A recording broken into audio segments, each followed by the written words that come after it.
Hey guys, so coming out with another video, another prager rant, or response, or education, I guess. Today we're going to do Who's Karl Marx? So, let's all get prepared to learn something, shall we? Let's all get prepared to learn. Sometimes good, sometimes bad, and sometimes catastrophic, like the ideas of Karl Marx. Loud. Born in Trier, Germany in 1818, Marx didn't invent communism. But it was on his ideas that Lenin and Stalin built the Soviet Union, Mao built communist China, and innumerable other types. Okay, I mean, so first and foremost, Maoism is like its own kind of weird thing. I don't really know enough about it to really comment on it, but it's not Marxism, it's separate. It's based on, but it isn't that. And the same can go for Leninism and, Marxism, Leninism.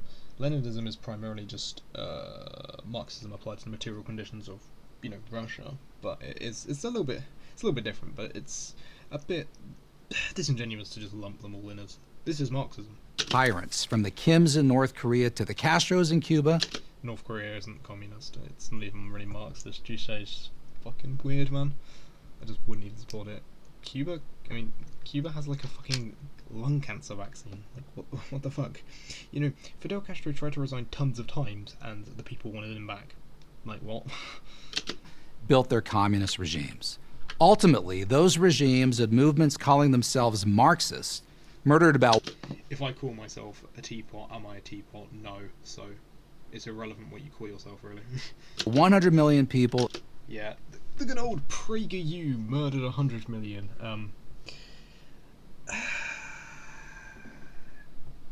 I mean, it didn't, did they? Again, I'll just link the Bad Mouse video because it makes my point excellently. I mean, even if they did, capitalism killed far more, and they didn't, so... Anyway, so, moving on. And enslaved more than 1 billion. This is the fucking thing that's unique to PragerU. Enslave. Every person hated it. Except the 66% of Russians who literally want the Soviet Union back. So, yeah, I guess they were enslaved as well. Marx believed that workers, specifically those who did manual labor, were exploited by capitalists. The people who owned, as Marx put... Specifically those who did manual labor? What?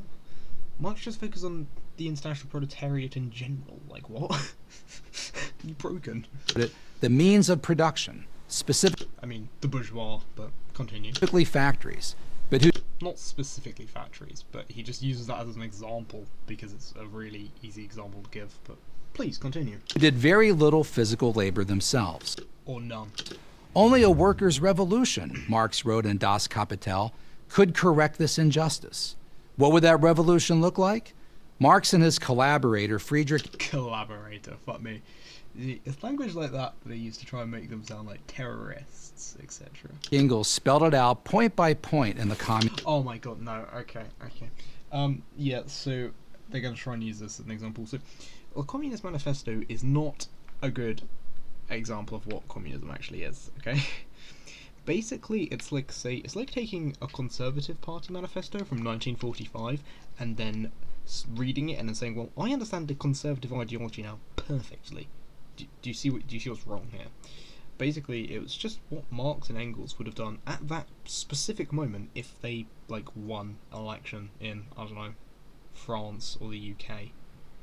And even Lenin wrote, I can't remember in what book specifically, but Lenin wrote himself, I'll try and link the quote, Lenin himself wrote that, it's totally outdated in the late 1800s. So we can kind of just ignore it as an entire book. It's not really, it doesn't really hold very much value. It was pretty much just a propaganda leaflet, so we can kind of just ignore it, personally. If that's what you've read, then you should either read more or not talk about it as an authority. Communist Manifesto. It included the abolition of property and inheritance, and the centralization of credit, communication, and transport. Again, this isn't actual communism. This is just the steps they wanted to take a country, not even towards socialism, but to just move through capitalism as quickly as possible. In the hands of the state, and a lot more along the... That's not actually what communism is, though. Same lines.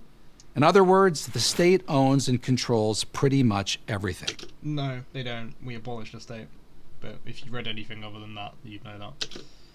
This notion was widely discussed and debated in European intellectual circles during Marx's lifetime. No, it wasn't. But nothing much came of it until Vladimir Lenin took power in Russia in 1917. This changed everything. Despite its repeated economic failures, Second biggest GDP for a good 50 years. Economic failure. Alright, you're retarded. Lenin's Russia, which became known as the Soviet Union, became the model for dictators around the world. Wherever Marx's ideas were practiced, life Calling Lenin a dictator, that's retarded. got worse. I mean, are you sure? Because poverty and illiteracy dropped in Russia after the Soviet Union got founded. And tons of people want it back, so why are you making this case? Like, what? Life got better in most examples, in terms of poverty and, illiteracy and education and doctors. I mean, Cuba has one of the highest doctors per capita in the world now. Previously, it was basically a fucking drug den for the mafia. Like, what do you mean life got worse? Oh, maybe you're conflating states that voted for a socialist, but the CIA toppled and instilled dictators in. Guatemala, basically. Yeah, for them life got worse, but, that's not really the fault of socialism. That's the fault of the CIA being cunts. by a little, but by a lot. Example. Please give me an example. There's not a single exception to this rule. Are you sure? Not the Soviet Union. What are you talking about? In Russia, there were fucking widespread famines before the Soviet Union. Right? And working days were fucking horrendously shit, okay? You can say, well, look at these shitty wartime conditions. There was a fucking war on, right? The fascists were knocking at the door. We didn't, there's not really much choice but to work long days. After that, though, look at the 50s, 60s, 70s, 80s. It was much, much, much, much, much better than it had ever been before. And it's still not got as good as it used to be, okay? And it probably never will. So, no, you're just wrong. Not Eastern Europe, not China. Second biggest economy in the world. Not North Korea, not South Korea isn't communist. Not Vietnam, not Cuba. Vietnam and Cuba got better, if I'm not mistaken, with Vietnam. Not Venezuela, not Venezuela, okay. Venezuela's economy is 70% private sector, so it's not even socialist. It's pretty much a social democracy, but whatever. Bolivia, not Bolivia, by the way. Not Zimbabwe. Zimbabwe. Mugabe wasn't a communist. Again, they're just capitalist welfare states. Wherever Marxism goes, economic collapse, terror, and famine follow. Well, that's just retarded. China is the second biggest economy on the earth. Russia was a massive economy. What? They function perfectly well as economies. Are you disabled? So, if famine, oh god. Okay, there have been natural famines occurring in Russia since the 1600s, right? If not even earlier. In fact, one that happened in 1603 killed 30% of the Russian population, which is bigger than any supposed Soviet famine did. And I don't really see how you can blame the economic principles of someone on then.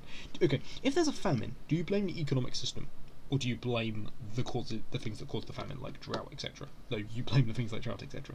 Now, the means to handle the famine, you could potentially blame the economic system. For example, under capitalism, we produce far way more food than more than enough food to feed everyone on Earth, and then some. But we don't feed everyone on Earth because there's no profit in doing that. Whereas under socialism and communism, we look after people's needs, not their wants. Okay, so that's the differentiation. If cataclysmic failure, meaning terrible human suffering, is the inevitable legacy of Marxism, why do so many people, and now especially young people, defend it? Because you're just wrong. That's why. The most common answer Marxism's advocates offer is that they, whoever they are, Lenin, Stalin, Chavez, never really practiced Marxism. Who has ever said this? I've never met anyone who's ever fucking said this, right? I've never met anyone. Never in my life have I ever actually met someone say this. So I don't know where this came from. Like, I don't understand where this came from, right? I'm guessing maybe one of those fucking sock dem kids who says, yo, I'm a socialist, I'm a fucking ardent socialist. No, you're fucking not. You're a sock dem. Shut up. They all somehow got it wrong. No one's ever said that. Like, show me an example of someone saying that. I never say that. Like, fuck me. Marxism, we are told, is, at its essence, about sharing what we have, from No, it's not. It's about worker ownership and the means of production. each according to his ability to each according to his needs, as Marx put it. Maybe that sounds good to you, but what does it mean? Who determines ability? Who determines need? I mean, African kids need food, I'm pretty sure. Like, I feel like that's a pretty universal need that's not particularly difficult to understand. Like, what? You know. The answer is the state. Again, again, in communism, once full communism is achieved, we will abolish the state. Like, so there will be no state. Okay? So, like, there will be a period where the state exists, but it's, you know, not this big overarching thing. It's just to make sure, you know, shit's going, you know, running smoothly kind of thing. Like a current government, right? The ruling elite. The ruling elite. Man, I don't know who worked out the way to argue like this, but they try to make communism sound like what capitalism is. It's fucking retarded. There is no ruling elite in communism. That's the entire point. Or even socialism, that's the point. We say there is a ruling elite in capitalism and we want to get rid of that. Like, what? Under Marxism, that's who has all the power. That's why the truth is this. Marxist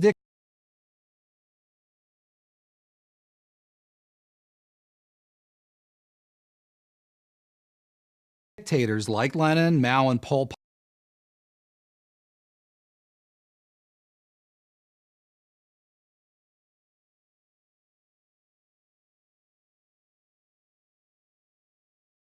Pot really did get Marxism right. They wanted absolute power, and Marxism gave them the way to get it. Karl Marx never had to face the consequences of his theories. He lived most of his adult life breathing the free air of London, England, living off the generosity of his collaborator and patron, Engels. Yeah, he spent tons of time trying to write. Like, he tried to work as much as he could, but no one would accept him because of his radical ideas. Like, you're trying to paint him as this, like, washed up hippie hobo who wouldn't work and was a massive hypocrite, when in fact he tried to work constantly, but no one would accept him as a journalist. So, shut up. Who, as it happens, inherited his money from his wealthy merchant father. Marx spent his days in the reading room of the British Museum, researching and writing. Although he was obsessed with the term scientific, he was never able to marshal data to prove his theories. What do you want about? Like, if you read Das Kapital, if you buy a copy of Das Kapital, you will see that after each chapter there are tons and tons of references. He had tons of data. He backed up most of what he said from people like Adam Smith, etc. So you're saying Smith had no bloody, you know, data? Well, like, what do you want about?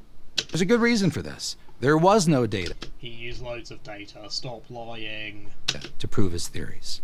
For all his time in the library, Marx couldn't find any evidence to suggest that capitalism, the free exchange of goods and services through privately owned business, was a passing phase. Throughout... Okay, he looked at history, analysed how systems function, and then made this prediction, which in fact will probably still prove to be right. And, you know, he didn't predict things like fascism, but hey, I mean, fuck me, man, he predicted globalization, and that was right, so give the man a fucking straw. Throughout the industrial age, working conditions constantly improved. Yeah, only in the first world, though, at detriment to the third, and it will never improve in the third. Improved and wealth expanded. Very marginally, though. Marx had to rely on outdated reports to make his case. No, he didn't. They were, like, relatively close. Like, I mean, aren't you doing that, though? When you say, like, the Soviet Union killed 20 million, aren't you relying on old reports? Outdated reports? Like, what? And even then, he had to manipulate the data to get it to conform. No, he didn't. Oh my god, you're lying again. Why do you have to lie? Conform to his predetermined theories. But Marx really had no interest in proving his theories. He sure, buddy. Knew that they could be put into practice only by brute force. He said so himself. Of course, in the beginning, communism cannot be effected except by means of despotic inroads. Yeah, he says that because he, well, quite obviously, the bourgeois won't willingly give up power. Like, how the fuck do you think capitalism came into being? Do you think, you know, the revolutionary bourgeois, do you think fucking Oliver Cromwell just wrote a strongly worded letter to the king? No, they had a revolution, a civil war, and they chopped his fucking head off. Like, God, this is bloody hypocrisy. He wrote, his ends could be attained only by the forcible overthrow of all existing social conditions. Yeah, he's basically saying overthrow capitalism. Like, I didn't think this was a particularly alien concept. All existing social conditions. Yeah, why are you struggling with the fact that Marx wanted to overthrow capitalism? That's religion, family. Yep. I mean, religion, you know, religion's the opioid of the people, religion's bullshit, like... Family is a pretty outdated concept. I mean, I'm not saying just get rid of it, I don't know of any Marx quotes that says, you must abolish families, but whatever. Personal possession. No, that's wrong. He doesn't want to get rid of personal possessions, he said private possessions. Freedom, brilliant. Okay. Freedom. I mean, the point of communism is so that we have more freedom, but whatever. It's freedom and democracy. Yeah, you are aware that we literally make the argument that we have no democracy under capitalism. Because to quote Lenin, bourgeois democracy is narrow and short. So like being narrow-minded and stealthily shoves aside the poor. I'm paraphrasing. That's from Second Revolution. Read it, good book. But no, this is just retarded. Democracy. They all had to go in order to No, not really. achieve Marx's vision of an earthly paradise. But since few people give up their liberties and property voluntarily, Gosh, shock. Rich people acting in their own interests. Well, blimey. creating a Marxist state has always required guns. I mean, the creation of a capitalist state required guns. Like, what? Your argument is, the only way we can change our world by this analysis is to use violence, so we just can't do it, can we? Prisons and summary executions. Marx's many Because we don't have prisons under capitalism. It's not like we had fucking workhouses. It's not like we literally fucking execute people all the time. Nah, mate. disciples from Lenin on never considered this a problem. Some, like revolutionary poster boy Che Guevara, considered it a bonus. I don't need proof to execute a man, Che is said to have boasted. He is said to have. So in other words, he just didn't say it, did he? He is said to have. Okay, so he did say it, did he? I mean, if you... like, why are you including it if there's, like, no proof he actually said it? I only need proof that it's necessary to execute him. If you're still a fan of Okay, again. Said to have. Like, that's not proof, is it? Marxism, after all the death, suffering, and destruction it's caused, I mean, if you're still a fan of capitalism after all the death, suffering, and destruction it's caused, that's your right. that's your problem. I like how he's just like, bro, I'm taking the intellectual road. You do you. But own up to it. But own up to it. Yeah, well, I mean, dude, like, what communist doesn't admit they're a fucking communist? Like, fucking Finball, Badmouse, Exizi, whatever his name is, Jason, fucking, like Libertarian Socialist France, like, all these people are like, yeah, we're communists. Of different, you know, degrees and different kinds. But they all are, like, when people can say, hey, what are your political views? Yeah, I go, yeah, I'm a communist. Don't hide behind the "it's never really been tried" line. No one does that, right? Like, nobody does that. It has. I'm Paul Kengor, professor. Yeah, it has, and maybe they made mistakes, but it has been. Well done, but no one's ever said that, okay? Of political science at Grove City College. Okay, bye, that was terrible. Anyway, if you enjoyed this video, subscribe, leave a like, and own those liberals.